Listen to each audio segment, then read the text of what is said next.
നമസ്കാരം, news middle ഈസ്റ്റിലേക്ക് സ്വാഗതം. ആദ്യം പ്രധാന വാർത്തകൾ. സൗദിയിൽ കൊറോണ മരണം തുടരുന്നു. ചികിത്സയിലായിരുന്ന 3 പേർ കൂടി മരിച്ചു. 3 പേർക്ക് രോഗലക്ഷണം കണ്ടെത്തി. കുവൈത്തിൽ വിദേശികൾക്കെതിരെ വീണ്ടും ആക്രമണം. യുവാവിനെ ആക്രമിച്ച് പണം കവർന്നു. ആക്രമണത്തിന് ഇരയായവരിൽ മലയാളികളും. ജനവിധി അറിയാൻ ഇനി മണിക്കൂറുകൾ മാത്രം. വോട്ടെണ്ണൽ 986 കേന്ദ്രങ്ങളിൽ. കേരളത്തിലും ഒരുക്കങ്ങൾ അവസാന ഘട്ടത്തിൽ. വിപുലമായ സംവിധാനങ്ങൾ ഒരുക്കി ഫലമറിയിക്കാൻ മീഡിയ വൺ.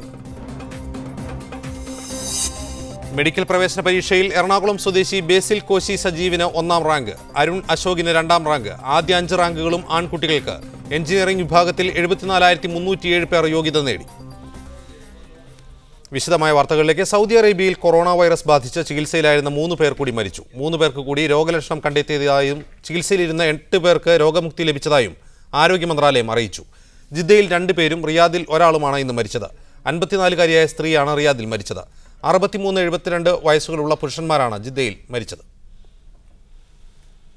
സൗദി തൊഴിൽ മന്ത്രാലയം വിളിച്ചു ചേർത്ത അംബാസഡർമാരുടെ വാർഷിക സംഗമം വിദേശ തൊഴിലാളികളുടെ പ്രശ്നങ്ങൾ ചർച്ച ചെയ്യുന്ന വേദിയായി.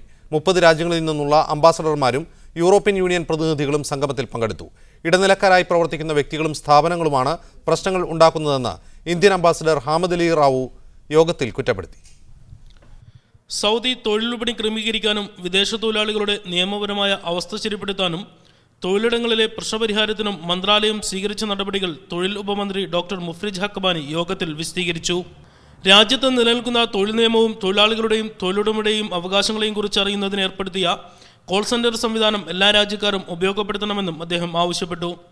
വിദേശ തൊഴിലാളികളുടെ സേവനങ്ങൾക്ക് വേണ്ടി സൗദി തൊഴിൽ മന്ത്രാലയം സ്വീകരിക്കുന്ന നടപടികൾക്ക് ഇന്ത്യൻ അംബാസഡർ ഹാമിദ് അലി റാവു പിന്തുണ അറിയിച്ചു.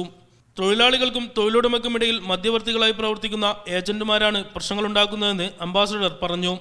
എംബസികൾക്കും മന്ത്രാലയത്തിനും പരസ്പരം ആശയവിനിമയത്തിന് സഹായിക്കുന്ന തരത്തിൽ ഇലക്ട്രോണിക് സംവിധാനം ഏർപ്പെടുത്തണമെന്ന അംബാസഡറുടെ അഭിപ്രായത്തെ തൊഴിൽ സഹമന്ത്രി സ്വാഗതം ചെയ്തു.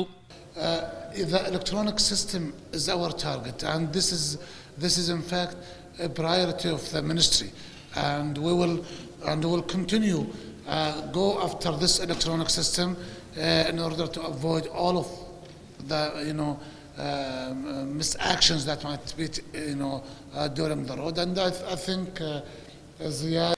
കരാർ കാലാവധി കഴിഞ്ഞിട്ടും എക്സിറ്റ് നൽകാത്ത സ്പോൺസർമാരുടെ നടപടിയിൽ ഇടപെടുമെന്ന് ബംഗ്ലാദേശ് അംബാസഡർക്ക് മുഫ്രിജ് ഹക്കബാനി ഉറപ്പ് നൽകി.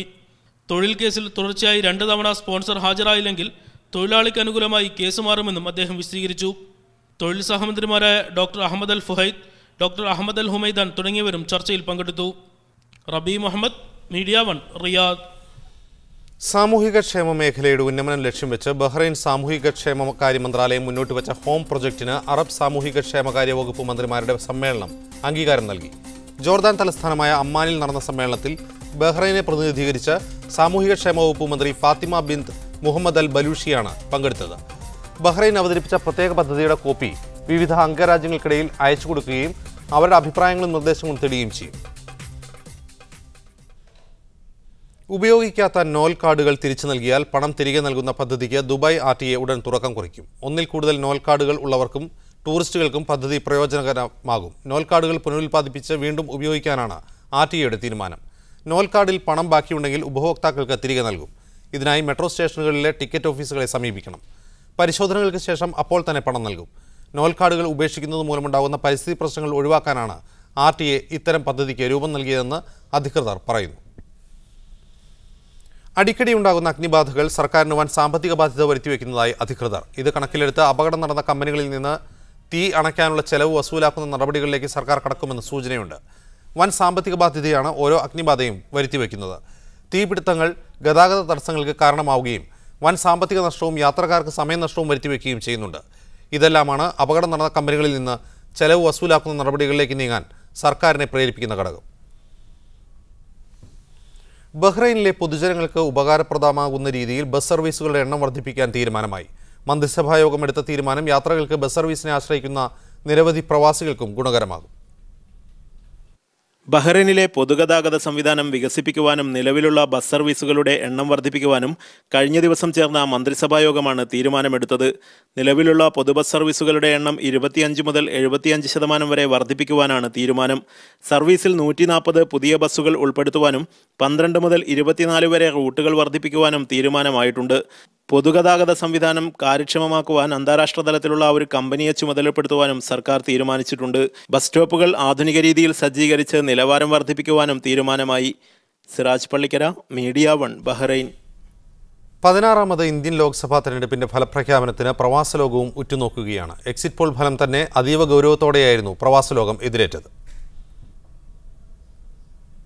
പ്രവാസലോകവും ഇന്ത്യയിലെ നാളത്തെ തെരഞ്ഞെടുപ്പ് ഫലപ്രഖ്യാപനത്തിനായി കാത്തിരിക്കുകയാണ്. 16ാമത് ഇന്ത്യൻ ലോക്സഭാ തെരഞ്ഞെടുപ്പിന്റെ ജനവിധി എന്താണെന്ന ആകാംക്ഷ തെരഞ്ഞെടുപ്പിന്റെ ആദ്യ ദിനങ്ങളിൽ തന്നെ പ്രവാസികൾ പ്രകടിപ്പിച്ചു തുടങ്ങിയിരുന്നു. ഏതൊക്കെ പാർട്ടികൾക്ക് എത്ര വോട്ട് കിട്ടുമെന്നതും രാജ്യത്തിന്റെ ഭരണം ഏത് കക്ഷിക്ക് ലഭിക്കുമെന്നതുമാണ് പ്രവാസി ഇന്ത്യക്കാർക്കിടയിലെ മുഖ്യ ചർച്ചാ വിഷയം. വിവിധ എക്സിറ്റ് പോളുകൾ വന്ന സാഹചര്യത്തിൽ കേരളത്തിലെ ഏറ്റവും വലിയ ഒറ്റകക്ഷിയാര്, ആര് പ്രധാനമന്ത്രിയാവും തുടങ്ങി കാര്യങ്ങളും ചർച്ചയിൽ നിറഞ്ഞു നിൽക്കുന്നു. മറ്റ് ഇന്ത്യൻ പ്രവാസികളെ അപേക്ഷിച്ച് ഗൾഫ് മലയാളികളാണ് തെരഞ്ഞെടുപ്പിനെ ഗൗരവത്തോടെ സമീപിച്ചത്. ലോക്സഭാ തെരഞ്ഞെടുപ്പിൽ വോട്ട് ചെയ്യാൻ രജിസ്റ്റർ ചെയ്ത പ്രവാസികളിൽ 97% മലയാളികളായിരുന്നു. അതുകൊണ്ട് തന്നെ കേരളത്തിൽ ഏത് കക്ഷി മുന്നിട്ടു നിൽക്കുമെന്ന ചോദ്യവും പ്രവചനവും പ്രവാസലോകത്തു നിന്നും ഉയരുന്നുണ്ട്. മണിക്കൂറുകൾ മാത്രം ബാക്കി നിൽക്കുന്ന തെരഞ്ഞെടുപ്പ് ഫലപ്രഖ്യാപനത്തെ സ്വീകരിക്കാൻ ഗൾഫ് രാജ്യങ്ങളിൽ വൻ തയ്യാറെടുപ്പുകളാണ് നടത്തിയിരിക്കുന്നത്. വെള്ളിയാഴ്ച ഒഴിവു ദിനമായതിനാൽ വിവിധ പ്രവാസി സംഘടനകൾ വലിയ സ്ക്രീനുകളൊരുക്കി ഫലപ്രഖ്യാപനം കാണാൻ സൗകര്യവും ഒരുക്കിയിട്ടുണ്ട്. ഇതിന്റെ ഭാഗമായി നിരവധി പേർ പങ്കെടുക്കുന്ന തെരഞ്ഞെടുപ്പ് ഫലത്തെ അടിസ്ഥാനമാക്കിയുള്ള ചർച്ചകളും നടക്കും. അധികാരത്തിൽ വരുന്ന കക്ഷികൾ പ്രവാസികൾക്കായി ഏതർത്ഥത്തിലുള്ള ക്ഷേമ നടപടികൾ സ്വീകരിക്കുമെന്നതും ചർച്ചയിൽ പ്രധാനമാണ്. കോടതി വിധിയുടെ പശ്ചാത്തലത്തിൽ അടുത്ത തെരഞ്ഞെടുപ്പിൽ പ്രവാസികൾക്കും രാജ്യത്തിന്റെ വിധി നിർണ്ണയിക്കുന്നതിൽ പങ്കെടുക്കാമെന്ന പ്രതീക്ഷ കൂടി ഇവരുടെ കാത്തിരിപ്പിന് ചൂടുപകരുന്നു. Media 1, Dubai. ലോക്സഭാ തെരഞ്ഞെടുപ്പിനോടനുബന്ധിച്ച് കുവൈത്തിൽ സംഘടിപ്പിച്ച പ്രതീകാത്മക വോട്ടെടുപ്പിൽ പ്രവാസി മലയാളികളുടെ മനസ്സ് UDF-നൊപ്പം. ഒരു മാസം നീണ്ടുനിന്ന വോട്ടെടുപ്പിന്റെ ഫലം പ്രസിദ്ധീകരിച്ചപ്പോൾ 20-ൽ 16 സീറ്റും നേടി UDF മുന്നിലെത്തി. നാട്ടിൽ തെരഞ്ഞെടുപ്പ് ചൂട് കൊടുമ്പിരി കൊള്ളുമ്പോൾ പ്രവാസികളുടെ വോട്ടവകാശ നിഷേധത്തിനെതിരെ രചനാത്മകമായും സമാധാനപരമായും പ്രതിഷേധിക്കുക എന്ന ലക്ഷ്യത്തോടെ സംഘടിപ്പിച്ച പ്രതീകാത്മക വോട്ടെടുപ്പിന്റെ ഫലം പുറത്തുവന്നപ്പോൾ UDF 16 സീറ്റോടെ മേൽക്കൈ നേടി. LDF-ന് 2 സീറ്റ് മാത്രം ലഭിച്ചപ്പോൾ അട്ടിമറി വിജയത്തിലൂടെ വെൽഫെയർ പാർട്ടിയും ആം ആദ്മി പാർട്ടിയും ഓരോ സീറ്റുകൾ കരസ്ഥമാക്കി. കേരളത്തിലെ ലോക്സഭാ മണ്ഡലത്തിലെ സ്ഥാനാർത്ഥികൾക്ക് വോട്ട് ചെയ്യുന്നതോടൊപ്പം കുവൈത്തിൽ നിന്നുള്ള 2 പ്രവാസി പ്രതിനിധികളെ തെരഞ്ഞെടുക്കുവാനുള്ള സംവിധാനവും ഒരുക്കിയിരുന്നു. സഗീർ തൃക്കരിപ്പൂർ, കൃഷ്ണദാസ് എന്നിവർ പ്രവാസി പ്രതിനിധികളായി തെരഞ്ഞെടുക്കപ്പെട്ടപ്പോൾ ഹംസ പയ്യന്നൂർ, ജേക്കബ് ചണ്ണപ്പെട്ട എന്നിവർ യഥാക്രമം 3ഉം 4ഉം സ്ഥാനക്കാരായി. എക്സ്പേർട്ട് സിംബോളിക് വോട്ടിംഗ്.com എന്ന വെബ്സൈറ്റിലൂടെയും ഫഹാഹിൽ, അബു ഖലീഫ, അബ്ബാസിയ, സാൽമിയ തുടങ്ങിയ മേഖലകളിൽ പ്രത്യേകം സജ്ജമാക്കിയ പോളിംഗ് ബൂത്തിലൂടെയും കുവൈത്തിലെ സാമൂഹിക സാംസ്കാരിക രംഗത്തെ പ്രമുഖരുൾപ്പെടെ ആയിരക്കണക്കിന് പേരാണ് തങ്ങളുടെ സമ്മതിദാനാവകാശം വിനിയോഗിച്ചത്. പ്രവാസികൾക്ക് സമ്മതിദാനാവകാശം അനുവദിക്കാത്തതിലുള്ള പ്രതിഷേധത്തോടൊപ്പം കന്നി വോട്ടിന്റെ കൗതുകവും ആവേശവുമായിരുന്നു ബൂത്തിലെത്തിയ പലർക്കും. 2 വനിതകൾ ഉൾപ്പെടെ കുവൈത്തിലെ സാമൂഹിക സാംസ്കാരിക രംഗത്ത് പ്രവർത്തിക്കുന്ന 16 പേരാണ് പ്രവാസി പ്രതിനിധി സ്ഥാനത്തേക്ക് മത്സരിച്ചത്. പ്രവാസികളിലെ ജനാധിപത്യബോധം വളർത്തുന്നതോടൊപ്പം സർക്കാരിന് ഇച്ഛാശക്തിയുണ്ടെങ്കിൽ വലിയ പ്രയാസം കൂടാതെ സാങ്കേതിക സംവിധാനങ്ങളുടെ സഹായത്താൽ തങ്ങൾ അധിവസിക്കുന്ന രാജ്യത്ത് തന്നെ സുരക്ഷിതമായി വോട്ടവകാശം വിനിയോഗിക്കാൻ സാധിക്കുമെന്ന് പ്രായോഗികമായി തെളിയിക്കുകയാണ് ഈ പ്രതീകാത്മക വോട്ടെടുപ്പ്. പ്രവാസി സംഘടനയായ വെൽഫെയർ കേരള കുവൈത്താണ് വ്യത്യസ്തമായ ഈ പ്രതിഷേധ പരിപാടിയുടെ സംഘാടകർ. Nisar K Rasheed, media 1, Kuwait. തെരഞ്ഞെടുപ്പ് ഫലം അറിയിക്കാൻ മീഡിയ 1ഉം തയ്യാറായി കഴിഞ്ഞു. ഞങ്ങളുടെ ഒരുക്കങ്ങളെക്കുറിച്ച്. രാജ്യം ആരു ഭരിക്കും?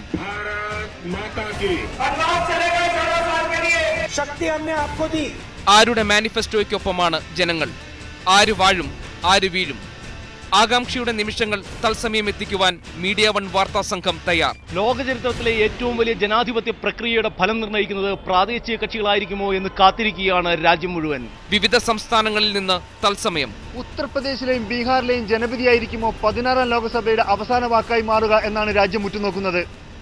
ഇഞ്ചോടിഞ്ച് പോരാട്ടം നടന്ന കേരളത്തിലെ 20 മണ്ഡലങ്ങളിലെ ഫലങ്ങൾ ഇടതടവില്ലാതെ പ്രേക്ഷകരിലേക്ക്. വാശിയേറിയ പോരാട്ടങ്ങൾ നടന്ന കേരളത്തിലെ 20 ലോക്സഭാ മണ്ഡലങ്ങളിലെ ജയപരാജയങ്ങൾ അറിയാൻ കേരളം കാത്തിരിക്കുകയാണ്. വോട്ടെണ്ണലിന്റെ ആകാംക്ഷ നിറഞ്ഞ ഓരോ നിമിഷങ്ങളും ചലനങ്ങളും ജനങ്ങളിലെത്തിക്കാൻ മീഡിയ 1 വാർത്താ സംഘം തയ്യാറായി കഴിഞ്ഞു.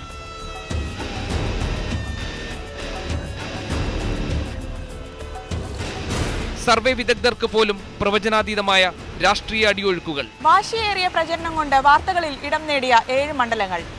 ക്രൈസ്തവ വോട്ടുകളുടെ സിരാകേന്ദ്രം. മധ്യ കേരളം ആർക്കൊപ്പമെന്നറിയാൻ ഇനി മണിക്കൂറുകൾ മാത്രം.